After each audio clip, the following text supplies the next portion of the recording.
போறோம் காவலுக்கார வைக்கிறது ஆம்பளை காவலுக்குறான் இதான் ஆம்பளை சொல்றோம் பூரா பொம்பளை வாங்குறாங்க ஆண்கள் எல்லாம் பெண் யானை சேனை எல்லாம் பெண் சேனை பொண்ணுக்கு பொண்ணுதான் காவல் இருக்கிறோம் இந்த காலத்து பிள்ளைங்க எப்படி பெண்ணு சரி எடுக்கலாம் எப்படி வருவான் எப்படி அவன் கட்ட வரும்போ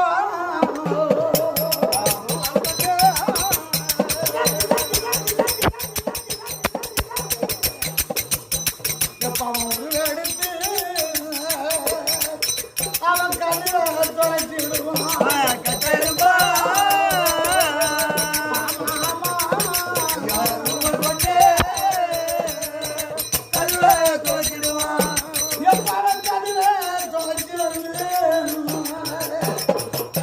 அந்த வாழை கல்லு அலைஞ்சல்